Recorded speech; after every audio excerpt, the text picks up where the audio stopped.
రైతులందరికీ రుణమాఫీ చేయాలని మాజీ సర్పంచ్ రవి గౌడ్ ప్రభుత్వాన్ని డిమాండ్ చేశారు. రైతులను కాంగ్రెస్ ప్రభుత్వం పట్టించుకోవడం లేదని ఆరోపించారు. సిద్దిపేట జిల్లా చిన్నకోడూరు మండల కేంద్రంలో మీడియా సమావేశంలో మాట్లాడారు. శుక్రవారం నంగునూరు మండల కేంద్రంలో మాజీ మంత్రి సిద్దిపేట ఎమ్మెల్యే హరీష్ రావు రైతులందరికీ రుణమాఫీ చేయాలని నాయకులు కార్యకర్తలతో కలిసి నిరసన కార్యక్రమం చేపడుతున్నట్లు తెలిపారు. సిద్దిపేట నియోజకవర్గ వ్యాప్తంగా ఉన్న బీఆర్ఎస్ పార్టీ నాయకులు, కార్యకర్తలు, రైతులు అధిక సంఖ్యలో తరలి రావాలని కోరారు. కాంగ్రెస్ ప్రభుత్వం రైతు బంధు, రైతు బీమా ఇలా ఎన్నో సంక్షేమ పథకాలు అమలు చేయకుండా కాలయాపన చేస్తుందని మండిపడ్డారు.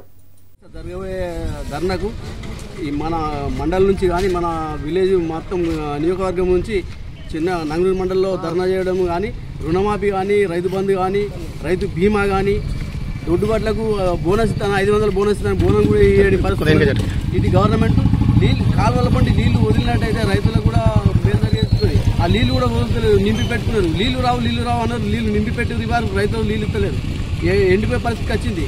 ఈ వర్షాలు అంతో ఇంతో పడ్డా కానీ ఈ బోర్ ద్వారా, కాలువ ద్వారా పండించుకునే రైతులు ఎంతో మంది ఉన్నారు. వాళ్ళకు కూడా మేలు జరగాలని, అందరికీ నీళ్లు వదలాలని, ఈ దసరా కన్నా సాగుబడి చేసుకుంటారు.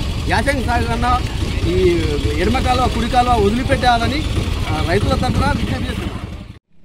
సిద్దిపేట కాన్స్టిట్యున్సీ చిన్నకోడు మన నంగనూరు మండలం హెడ్ క్వార్టర్లో రైతుల ధర్నా మన మాజీ మంత్రి హరీష్ రావు పిలుపు మేరకు రేపు మన గ్రామం నుంచి మరియు మండలం నుంచి ప్రతి గ్రామం నుంచి రైతులందరూ పెద్ద ఎత్తున పాల్గొని అట్టి సభలో విజయవంతం చేయాలని కోరుచున్నాము. ఎందుకంటే మనకు రైతులందరికీ ఇప్పుడు 100 సంవత్సరమైంది గవర్నమెంట్ వచ్చి, ఇంతవరకు కూడా రైతు బంధు ఇస్తా అని ఇవ్వలేదు, రైతుకు బీమా ఇస్తా అని ఇవ్వలేదు, రైతుల రుణమాఫీ చేస్తా అని కూడా ఇంతవరకు కూడా చేయని కాంగ్రెస్ పార్టీ.